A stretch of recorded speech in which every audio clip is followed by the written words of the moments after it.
चितवन बहस। नमस्कार, रेडियो चितवन 94.6 मेगाहर्जको चितवन बहसमा आज पनि म यमन एउटा बहसको साथमा एउटा कुराकानीको साथमा उपस्थित भइसकेको छु।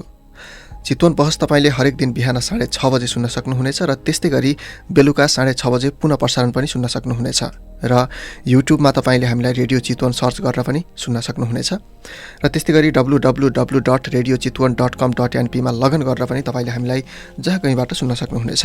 र आज भने हामीसँग कुराकानीको लागि हुनुहुन्छ किसान बचत तथा ऋण सहकारी संस्था लिमिटेड सौहार्द सेवा केन्द्रका रत्ननगर सेवा केन्द्र प्रमुख भरत प्रसाद पौडेलज्यू।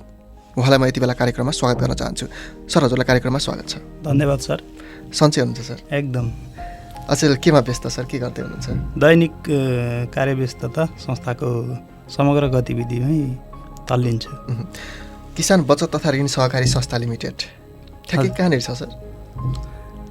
हाम्रो किसान बचत तथा ऋण सहकारी संस्था लिमिटेड चाहिँ 26 ठाउँमा छरिएर एकीकृत सेवा दिइरहेको छ। भन्नाको अर्थ हाम्रो मुख्य कार्यालय चाहिँ गैँडाकोट 8 नवलपरासीमा रहेको छ भने यस्तै बाँकी 25वटा सेवा केन्द्रहरू चाहिँ हाम्रो संस्थाको विभिन्न नवलपरासी, तनहुँ र चितवन गरी विभिन्न स्थानहरूमा रही सेवा दिँदै आइरहेको छ र रत्नगरमा चाहिँ सौराचोक स्थित ओम प्लाजा नजिकै हाम्रो सेवा केन्द्र रहेको छ।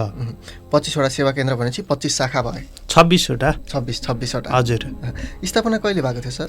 2052 सालमा। 2052 सालदेखि निरन्तर छौँ। यहाँ सौरामा चाहिँ कहिलेदेखि हो सर? सौराचोकमा चाहिँ 2076 माघ 29 गतेदेखि साबिकको सौहार्द बचत तथा ऋण सहकारी संस्थासँग एकीकरण भई चाहिँ सेवा सुचारू भएको। सर हजुर आबद्ध हुनुभएको कति भयो? म सहकारी क्षेत्रमा चाहिँ 9 वर्ष पुरा भयो। किसानमा आबद्ध भएको चाहिँ 2 वर्ष पुरा भयो। किसान बचत तथा ऋण सहकारी संस्था लिमिटेड भनेपछि ठ्याक्कै यसले कसरी काम गर्छ सर? यसले बचत तथा ऋण सेवा चाहिँ प्रमुख आफ्नो काम बनाएर अघि बढेको छ। किसान भनेर ठ्याक्कै किसानहरूको लागि मात्र नभई समग्र आफ्नो कार्यक्षेत्रभित्र रहनुभएका सम्पूर्ण नेपाली नागरिकहरूलाई चाहिँ विभिन्न वित्तीय तथा गैर वित्तीय सेवा चाहिँ यस संस्थाले प्रदान गर्दै आइरहेको छ। सर, किसान भनेर नामै दिनुभएको छ किसान बचत तथा ऋण सहकारी। हजुर हजुर। भनेपछि किसानको लागि त विशेष होला नि? के छ किसानको लागि चाहिँ विशेष भन्नाले कृषि ऋणहरू र यदि गाउँमा अथवा बजारमा एकीकृत खेती गर्न चाहने, समूहमा खेती गर्न चाहने सदस्यहरूको लागि चाहिँ पकेट क्षेत्रहरू घोषणा गरिएको छ। कार्यक्षेत्र कति छ सर? के छ अवस्था? यस संस्थाको कार्यक्षेत्र चाहिँ हाम्रो नवलपरासी जिल्ला, चितवन जिल्ला र तनहुँ गरी 3 प्रदेश 3 जिल्लामा चाहिँ अहिले यस संस्थाले आफ्नो चाहिँ कार्यक्षेत्र बनाएको छ। सर, किसान बचत तथा ऋण सहकारी संस्था लिमिटेड हजुर अहिले केमा चाहिँ हाम्रो यो फोकसको विषय भन्दाखेरि कुन विषयमा चाहिँ अलिकति बढी केन्द्रित हुनुहुन्छ? कसरी काम गर्नुहुन्छ? हाम्रो मुख्यतया चाहिँ बचत तथा ऋण नै हो र सदस्यमुखी जस्तै शिक्षा तालिमहरूको कुराहरू छन् हैन, र महिला लघुवित्त कार्यक्रम पनि हाम्रो संस्थाले सँगसँगै अघि सारेको छ। महिला लघुवित्त भनेपछि? महिला लघुवित्त कार्यक्रम भनिन्छ, जसले चाहिँ महिला दिदीबहिनीहरूको लागि सिपमूलक र आयमूलक तालिमहरूको व्यवस्थासहित बचत गर्ने बानीको विकास है, संस्था के हो र अन्य बचत समूह अथवा अन्य लघुवित्तहरूभन्दा किसान बचतको चाहिँ लघुवित्त कार्यक्रम के हो र यसबाट के मुनाफा लिन सकिन्छ भन्ने एउटा छुट्टै कार्यक्रम रहेको छ। र यस्तो पनि हुँदो रहेछ नि सहकारीमा सर, के गर्न पाउने के नपाउने भन्ने कुराहरू हुँदो रहेछ। तपाईँहरूले के चाहिँ गर्न पाउनुहुन्छ यसमार्फत? जुन अहिले यो हाम्रो संस्थाले अहिले विशुद्ध नाम किसान भएको कारणले तपाईँहरूलाई कन्फ्युज हुनसक्छ। मैले सोध्न खोजेको चाहिँ हजुरलाई जोड्न खोजेको जस्तै बचत तथा ऋण सहकारी भन्यो नि? हजुर हजुर, यही अनुसार नै हुँदो रहेछ हैन? बहुउद्देश्यको चाहिँ विभिन्न विशिष्टीकृत सेवाहरू हुन्छन्। हाम्रो हकमा चाहिँ किसान बचत तथा ऋण भनेपछि हामीले मुख्य काम गर्न पाउने भनेको चाहिँ बचत तथा ऋण चाहिँ सदस्यहरूलाई त्यो सुविधाहरू मात्र दिन्छौँ र अन्य गैर वित्तीय सेवा भन्नाले जस्तै तालिमहरू है, अनि सिपमूलक तालिम र अन्य शिक्षा कार्यक्रमहरू, संस्था सम्बन्धी जानकारीमूलक चाहिँ कार्यक्रमहरू पनि त्यो चाहिँ सदस्य सेवामा सञ्चालन गर्दै आइरहेका छौँ। ठ्याक्कै मैले अब एउटा कस्टमर जस्तै अब त्यहाँनिर सदस्य बन्न चाहेँ भनेदेखि म किन जोडिने भन्दाखेरि हजुरले कसरी उत्तर दिनुहुन्छ? धन्यवाद, राम्रो क्वेसन गर्नुभयो। किसान बचत किन भन्ने कुरा गर्दै गर्दा हामीले चाहिँ मुख्यतया बचत तथा ऋण भन्दा पनि अन्य सेवा सुविधा चाहिँ सदस्यलाई बढी दिन्छौँ। जस्तै तपाईँ सदस्य बन्दै गर्दा हाम्रो कार्यक्षेत्रभित्र हुनुहुन्छ भने सामान्य सेयर खरिद गरेर जस्तै 1000 रुपियाँले तपाईँ एउटा सेयर 10 किता सेयर खरिद गर्न सक्नुहुन्छ। त्यो सेयर लिगेपछि तपाईँले जस्तो संस्थामा अर्को उच्च आय स्रोत भएको अथवा 1 लाख रुपियाँ सेयर राख्ने सदस्यले पाउने सुविधा बराबर अन्य सुविधा है वित्तीयमा चाहिँ आर्थिक मुनाफा चाहिँ सेयरको अनुपातमा वितरण गरिन्छ है। र अन्य सुविधाहरू जस्तै तालिमको कुराहरू, अन्य राहत कार्यक्रमहरू, यस्ता कार्यक्रमहरू चाहिँ हाम्रो संस्थामा एकदम समानुपातिक छ। त्यसैले चाहिँ किसानमा आउँदाखेरि तपाईँलाई राम्रो नै हुन्छ भन्न चाहनुहुन्छ? हजुर हजुर हजुर। किसानमा यस्तै गरी सामाजिक उत्तरदायित्व पनि पुरा गर्नुपर्ने भन्ने कुराहरू हुँदो रहेछ, सहकारीको ऐनमा पनि उल्लेख हुँदो रहेछ कार्यानुसार। हजुर हजुर हुन्छ। यसमा के काम गर्दै हुन्छ? सामाजिक उत्तरदायित्वहरू कसरी वहन गर्दै हुनुहुन्छ? सामाजिक उत्तरदायित्व कार्यक्रम अन्तर्गत हामीले चाहिँ समाजमा हुन सक्ने विभिन्न जनचेतनामूलक कार्यक्रमहरू सञ्चालन गर्छौँ। जस्तै कुनै बेला हाजिरी जवाफको माध्यमबाट, कुनै बेला वक्तित्व कलाबाट होइन, अन्य सरसफाइ कार्यक्रमहरू लगायतका कार्यक्रमहरूबाट चाहिँ हामीले सदस्य र समुदायलाई सुशिक्षित गराउने अभ्यास गरिरहेका छौँ र गरिरहेका छौँ पनि। जस्तै मलाई अर्को एउटा कुरा पनि जोड्न मन लाग्यो सर। भन्नुहोस्। जस्तै हाम्रो महिला दिदीबहिनीहरू जो हुनुहुन्छ, उहाँहरू केही व्यवसाय गर्न चाहनुहुन्छ अथवा कुनै कुरामा लगानी गर्न चाहनुहुन्छ भने त्यसमा किसान बचत तथा ऋण सहकारी संस्थाले कसरी काम गरेको छ सर? यसमा अलिकति प्रस्ट्याइदिनुहोस् न। यस्तो छ, महिला र पुरुष भन्दा पनि सदस्यहरूलाई चाहिँ समग्रमा पहिले चाहिँ हाम्रो संस्थाको सदस्यता हुनैपर्छ। ब्याङ्कमा जस्तो आज जाने आजै ऋण लिने भन्ने खाले सिस्टम छैन। हामीले चाहिँ ऋणको माध्यमबाट सदस्यको आय स्रोतमा चाहिँ वृद्धि गर्न चाहन्छौँ र सदस्यको आय आर्जनमा वृद्धि गर्न संस्थाले के सुझाव दिन्छ त्यो सुझाव चाहिँ यदि सदस्य जो बन्नुहुन्छ अथवा बनेको सदस्य हुन्छ उहाँहरूको आय स्तर वृद्धिको लागि संस्थाले उहाँको क्षमता, उहाँको सिपको आधारमा चाहिँ ऋण लगानी गर्ने नै हो। भनेपछि युवा स्वरोजगार अथवा महिला उत्थान के भनिन्छ त्यस्तै गरी सबै थोकको लागि एउटै छ हजुरहरुको त्यो गर्ने? युवा स्वरोजगार भन्ने त्यो अलग कार्यक्रम हो, त्यो पनि छ होइन। त्यो बाहेक चाहिँ संस्थामा सङ्कलित बचत तथा सेयर रकमलाई चाहिँ सदस्यको योग्यता, क्षमता र उहाँहरूको सिपको आधारमा चाहिँ हामीले उहाँहरूले गर्ने खोजेको काम के हो त्यसको चाहिँ पहिचान गरेर मात्रै हामीले ऋण लगानी गर्छौँ र त्यो ऋणको माध्यमबाट उहाँहरूले आफ्नो आय आर्जन र आफ्नो परिवारको आय आर्जनमा वृद्धि गर्न सक्नुहुनेछ। यो जुन हजुरले योजना त भन्नुभयो छ भनेर यसको प्रभाव कतिको परेको छ, कतिको प्रयोग भइरहेको छ, के छ अहिले सर? यस्तो हुन्छ सर, हामी कहाँ चाहिँ कस्तो छ भने एकजना सदस्य आउनुहुन्छ, ऋण माग गर्नुहुन्छ, उहाँको सबै कागजपत्र होइन त्यसलाई विश्लेषण गरिन्छ, अध्ययन गरिन्छ, लगानी पूर्व अनुगमन हुन्छ, उहाँको वस्तुस्थिति के छ होइन। अनि त्यसपछि लगानी पछि चाहिँ उहाँलाई लगानी एकमुष्ट गर्नुपर्ने अवस्था छ कि अथवा किस्ताबन्दीमा छ भने पनि त्यो पनि संस्थाले र सदस्य बिचमा चाहिँ त्यो सहमति हुन्छ।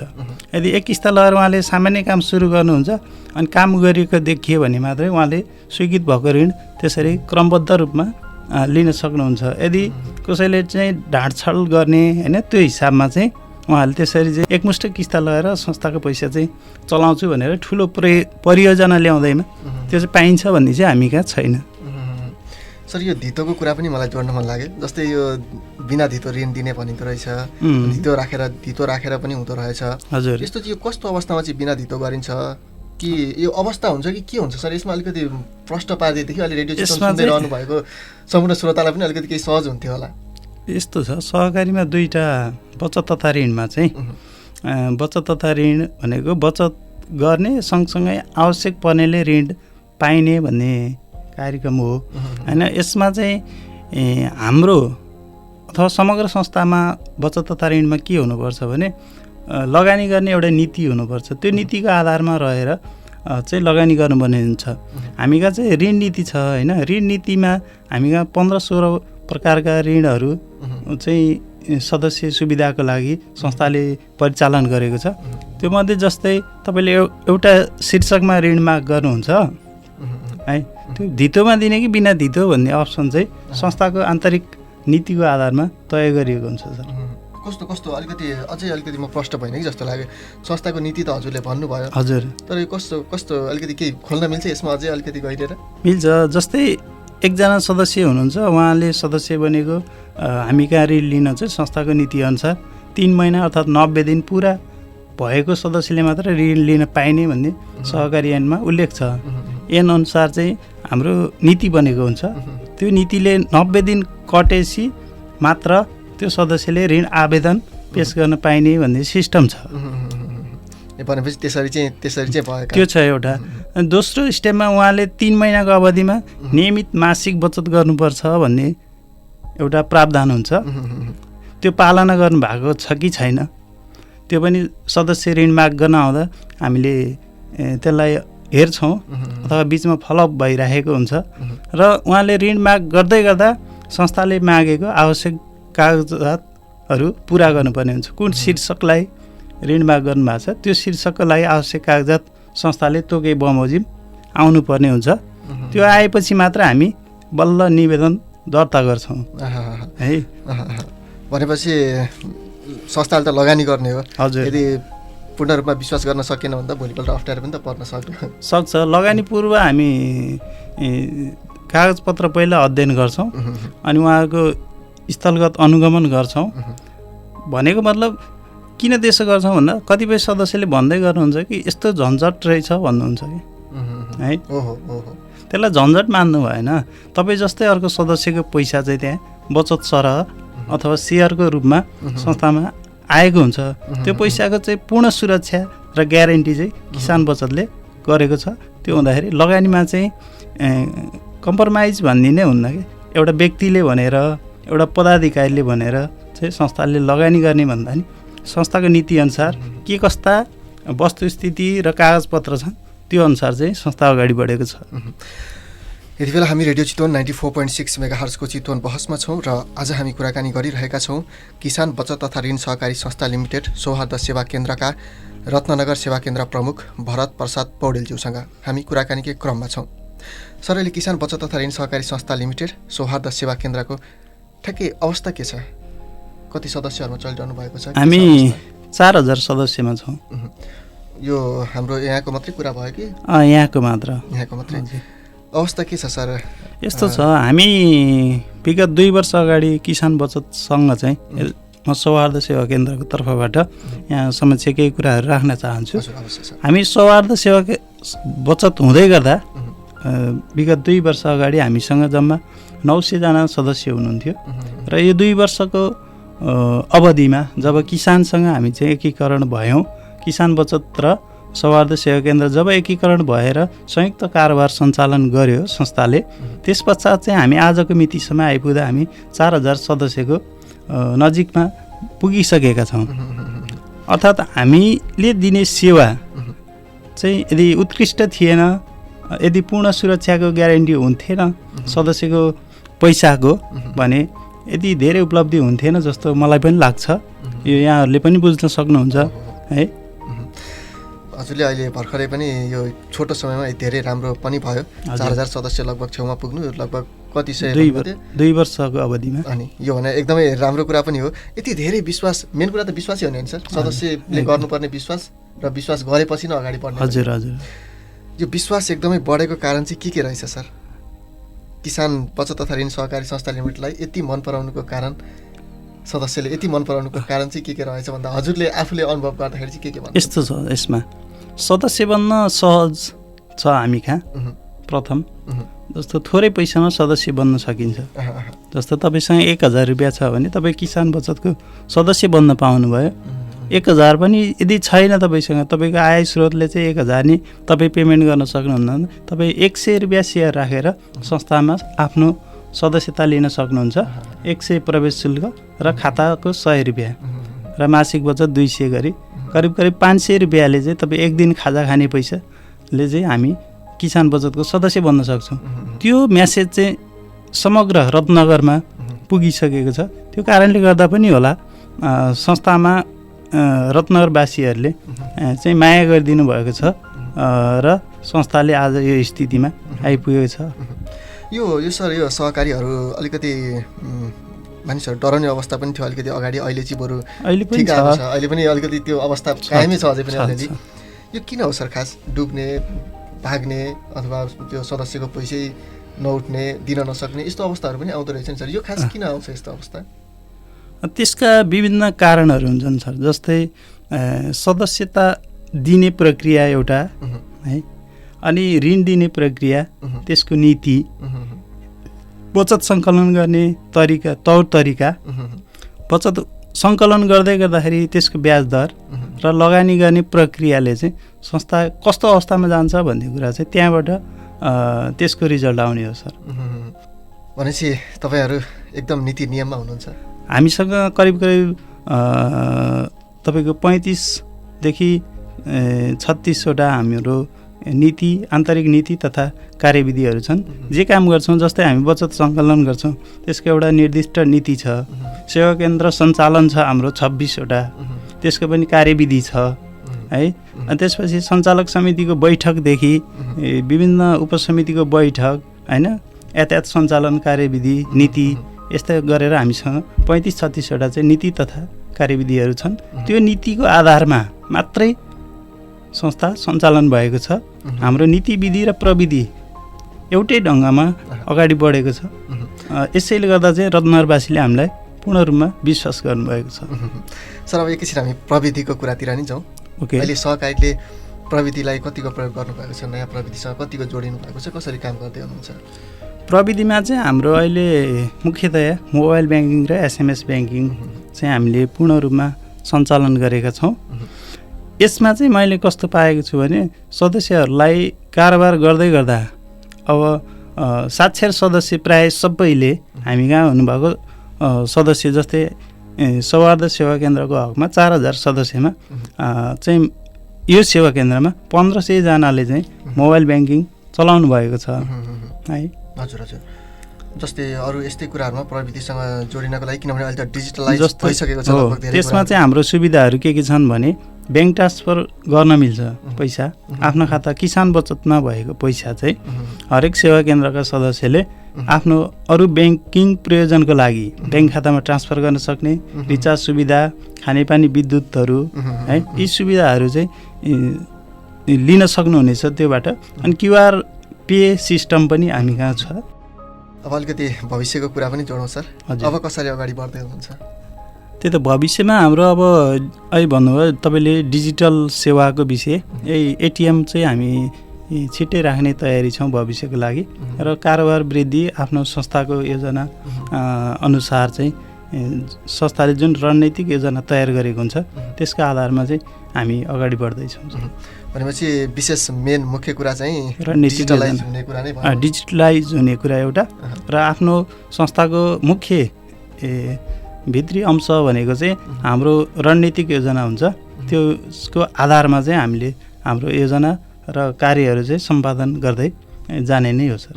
र सदस्यको लागि केही कुराहरू सोच्नु भएको छ? सदस्यहरूलाई अझै खुसी बनाउनको लागि केही त्यस्ता योजनाहरू आउँदैछन् कि भविष्यमा? छन् सर, हाम्रो एकदम अहिले नयाँ योजना भनेको चाहिँ आजबाट मात्रै लन्च भएको छ। संस्थामा कारोबार गर्न आउने हरेक सदस्यमध्ये रेमिट्यान्स चाहिँ जुन हाम्रो देशकै मुख्य आय स्रोत बनेको छ, रेमिट कारोबार गर्न आउने सदस्यलाई चाहिँ कम्तीमा 3 सेट चाहिँ तरकारीको बिउ चाहिँ त्यो कारोबार लिन आउँदा, सुविधा लिन आउँदा चाहिँ दिने चाहिँ हाम्रो नयाँ स्किम आएको छ। एकदमै राम्रो सर। यस्तै गरी सर अरू योजनाहरू के छन् हामीसँग सर? अरू यिनै हुन् सर। बचत तथा ऋणमा रहेर हामीले सम्पादन गर्ने भनेको सदस्यको आय आर्जन वृद्धि र उहाँहरूको सिप विकासमा चाहिँ पूर्ण कार्यक्रमहरू सञ्चालन गर्ने नै हो। एकदमै किसान बचत तथा ऋण सहकारी संस्था लिमिटेड सौहार्द सेवा केन्द्रमा एकदमै रुचाइएको योजना के छ सर? हाम्रो यस सेवा केन्द्रमा हाम्रो लघु वित्त कार्यक्रम र व्यावसायिक ऋणहरू चाहिँ सदस्यहरूले एकदम मन पराउनु भएको, अधिकतम प्रयोग गर्नुभएको सुविधा छ। कतिले प्रयोग गरिरहनु भएको? यस्तो छ सर, लघु वित्त कार्यक्रम हाम्रो चाहिँ अब हजुरले अगाडि राख्नुभएको प्रश्न जस्तै एउटा सदस्यको कुरा थियो होइन।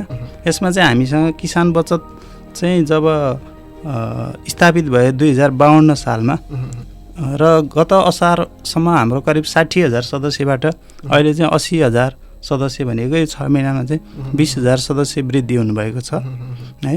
त्यसै गरी तपाईँलाई अर्को भन्नुपर्दा हाम्रो लघुवित्त कार्यक्रम छ है। लघुवित्त कार्यक्रममा चाहिँ हाम्रो किसान बचतको 26वटा सेवा केन्द्रमा 920वटा समूहहरू सञ्चालन रहेको जानकारी गराउँछु।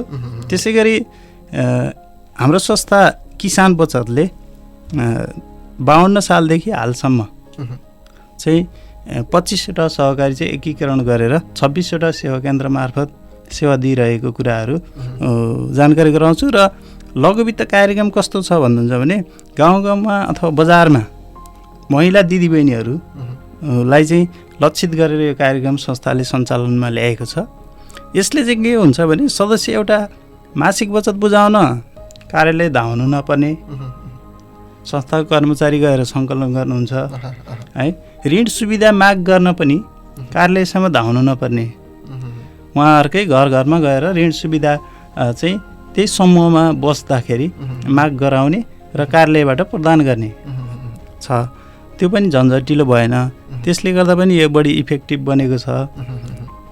त्यसै गरी उहाँहरूको माग अनुसार आवश्यकता अनुसार त्यो क्षेत्रमा जुन खाले तालिमको आवश्यकता पर्छ संस्थाले त्यो खाले तालिम चाहिँ उपलब्ध गराएको अवस्थाले गर्दाखेरि चाहिँ हाम्रो यो लघुवित्त कार्यक्रम चाहिँ बढी प्रभावकारी बनेको छ। त्यसै गरी व्यावसायिक ऋणमा चाहिँ के छ भने ब्याङ्क र हाम्रो ऋण जस्तो डेभलपमेन्ट ब्याङ्कसँग चाहिँ कम्पिटिसन गर्न सक्ने ब्याज दर रहेको कारणले चाहिँ हामी यसमा चाहिँ सफल छौँ। भनेपछि मेन रिजनहरू यी भए। हजुर। जस्तै अघि हजुरले तालिमको कुरा गर्नुभएछ र मलाई त्यसमा अलिकति सोध्न मन लाग्यो। तालिम भनेपछि स्थानीयवासीलाई दिइने भयो, सदस्यलाई मात्रै हो कि त्यहाँ अरूलाई? सदस्यलाई पहिलो प्रायोरिटी नै संस्थाले आफ्नो सदस्यलाई नै दिन्छ, चाहे जुनसुकै संस्था होस्। पहिला आफू र आफ्नो सदस्यलाई कसरी आय आर्जन गर्न सक्ने बनाउने र उहाँहरूको चाहिँ आर्थिक वृद्धि कसरी गराउने भन्नेको लागि त्यो सदस्यलाई जुन खाले तालिम चाहिन्छ नि त्यो खाले तालिम चाहिँ संस्थाले माग गर्दा उपलब्ध गराउने गरेको छ। जस्तै हामीले गत वर्ष धुप र बाटेको धुप र झोल साबुन बनाउने तालिम दिएका थियौँ। त्यसबाट चाहिँ हामीले 45 जना सदस्यलाई चाहिँ समूहबाट एक एकजना गरेर दिएका थियौँ। त्यो तालिम पश्चात चाहिँ के भयो भन्नुहुन्छ भने सदस्यहरूले आफूलाई चाहिने घर सफा गर्न र सामान्य कपडाहरू धुनलाई चाहिँ आवश्यक जुन साबुन हुन्छ त्यो चाहिँ आफ्नै घरमा आफैले बनाउन सक्नुभयो। त्यसले गर्दा पनि उहाँहरूको त्यो पैसा चाहिँ खर्च हुन्थ्यो, पसलमा जान्थ्यो। त्यो पैसा चाहिँ अहिले मासिक बचतको रूपमा चाहिँ संस्थाले आफ्नो संस्थामा बचत गराएको छ। सर, अब हामीसँग समय पनि अलिकति कम नै छ र पनि अझै हजुरलाई म एक दुईवटा प्रश्न चाहिँ सोध्छु। हजुर। सर, सदस्यहरूबाट कस्तो फिडब्याक पाउनु भएको छ, के छ सर यसमा अलिकति जोड दिनुहोस् न। यस्तो छ, समग्रमा सदस्यको राम्रो फिडब्याककै कारणले सदस्यको वृद्धि दर उल्लेख्य भएको मैले महसुस गरेको छु। नभए यति धेरै सदस्य हामी कहाँ हुनुहुन्थेन। 1000बाट हामी 2000 हुँदै 4000 चाहिँ 2 वर्षमा जोडिन पुगेका छौँ किसान बचतमा। यो भनेको सदस्यको सन्तुष्टि, संस्थाको सेवा चाहिँ उत्कृष्ट भयो, त्यसको कारणले हो। सर, बजारमा सहकारीहरू धेरै छन्। यसमा पनि अब किसान बचत तथा ऋण सहकारी संस्था लिमिटेड सौहार्द सेवा केन्द्रलाई तपाईँले कसरी छुट्याउनुहुन्छ? धन्यवाद, साह्रै राम्रो क्वेसन गर्नुभयो सरले। यस्तो छ, बजारमा धेरै प्रतिस्पर्धी संस्थाहरू छन्, बचत तथा ऋणै संस्थाहरू पनि धेरै छन्। त्यसको भिडमा पनि हाम्रो किसान बचत एक हो है। हामी चाहिँ पूर्णतया नीति विधि र प्रविधिमा आधारित संस्था हौँ। हाम्रो नारा चाहिँ समृद्ध सदस्य दिगो साकोस् भन्ने छ।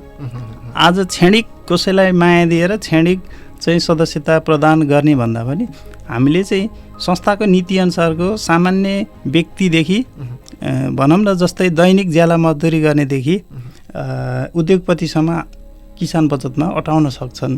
किनकि जुनसुकै आय स्रोत भएका व्यक्ति पनि किसानमा सदस्यता लिन त आखिर पैसा चाहिन्छ है।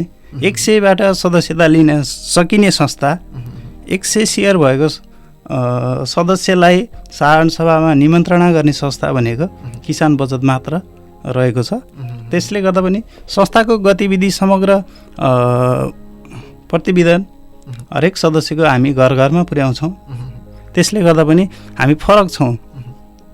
बिल्कुलै ब्याज दरहरू पनि के हो कतिको फरक हुनुपर्छ अरे भनिन्छ नि सर, यसमा के छ? किसान बचत के खोल्न मिल्छ, यसरी भन्न मिल्छ भनेदेखि? यस्तो औसत ब्याज हाम्रो ब्याज दरको हिसाबमा चाहिँ 6% चाहिँ ननाग्ने गरी बचत र ऋणको चाहिँ फरक हुनुपर्छ भन्ने छ। अनि ठ्याक्कै यसमा यति भन्ने कुराहरू सरदर अहिले मैले तपाईँलाई यहाँ बताइरहेन है। त्यो फरक राखिएको छ। 6% हाम्रो नाग्दैन है। अब हरेक सदस्यलाई जस्तो तपाईँले एउटा दैनिक बचत खाता खोल्नुहुन्छ र अर्को राम भन्ने व्यक्तिले त्यही खाता खोल्यो भने त्यो खातामा चाहिँ समान ब्याज दर हुन्छ। बजारमा चाहिँ के भेटिन्छ भने व्यक्ति अनुसार चाहिँ ब्याज दर दिने संस्थाहरू पनि छन् भन्ने सुन्नमा आउँछ है। त्यो चाहिँ हामी कहाँ बिल्कुलै हुँदैन। जस्तै तपाईँले व्यावसायिक ऋण लिनुभयो, मैले पनि व्यावसायिक ऋण संस्थामा लिन चाहेँ भने तपाईँलाई दिने तपाईँसँग संस्थाले लिने ब्याज दर र मसँग लिने समान हुन्छ। त्यसमा फरक के हुने भयो भने तपाईँ व्यक्ति फरक, म व्यक्ति फरक, तपाईँको व्यवसाय फरक, मेरो व्यवसाय फरक, तर तपाईँलाई संस्थाले सम्बोधन गर्ने भनेको ब्याजमा एउटै दर हुन्छ। कतिपय संस्थामा पाइन्छ, मैले पनि धेरै वर्ष भयो काम गरेको, अलिकति तलमाथि गरेको पनि त्यही सदस्यहरूले चाहिँ अन्य संस्थाको ब्रिफिङ गरेको पाइन्छ। हामीकै हुने सदस्य अरू सहकारीमा नि हुनुहुन्छ है। त्यति बेला चाहिँ ती कुराहरू आउँछन्। हजुरहरूले चाहिँ सबैलाई समान व्यवहार गरेर अगाडि बढ्नु समान व्यवहार हुन्छ। आर्थिक रूपमा सेयर अनुसारको लाभांश वितरण गरिन्छ, त्यसमा पनि समान हुन्छ। धेरै सेयर हुनेले धेरै पाउनुहुन्छ, थोरै हुनेले थोरै। सर, अब हामी कार्यक्रमको अन्तिमतिर छौँ सर। मैले सोध्न छुटाएको र हजुरलाई भन्न मन लागेको केही कुरा छ र भन्नै पर्ने खालको आज चाहिँ यो कुरा म भन्छु है भन्दा आउनुभएको केही कुरा छ भनेदेखि भनिदिनुहोस् न। धन्यवाद। किसान बचत भनेको 80,000 सदस्यको एउटा संस्था बनेको छ आज। यो संस्थाको करिब 3 अर्बभन्दा माथि कारोबार सञ्चालन भइरहँदा र 80,000 सदस्यहरूले यस संस्थाबाट चाहिँ कारोबार गरिरहँदा यदि आज यस कार्यक्रम विश्व रेडियो दिवसको दिन पारेर मलाई निमन्त्रणा गर्नुभयो, यो आफ्नो सहकारी सम्बन्धी भनाइहरू राख्ने जुन अवसर दिनुभयो, सर्वप्रथम र जाँदै यस संस्थालाई सर्वप्रथम हार्दिक धन्यवादसहित ज्ञापन गर्दछु। त्यसै गरी 80,000 सदस्य बिचमा कतै तपाईँहरू छुटिरहनु भएको छ कि सदस्य बन्न? यदि छ भने तुरुन्तै किसान बचतमा सदस्य बनी नीति विधि र प्रविधिमा आधारित संस्था हो र यस संस्थामा सदस्य बन्दा कतै घाटा भयो भन्ने महसुस भएमा त्यसको पूर्ण व्याख्या गर्ने र यहाँहरूको जिम्मेवारी लिने, पूर्ण सुरक्षाको जिम्मेवारी लिने बाचासहित आजको यस कार्यक्रमबाट बिदा हुन चाहन्छु। धन्यवाद सर, हजुरलाई पनि समयको लागि धेरै धेरै धन्यवाद। र यति भन्दै आजको लागि चाहिँ हामी चितवन बहसबाट बिदा हुन्छौँ सर। हस्, नमस्कार। चितवन बहस।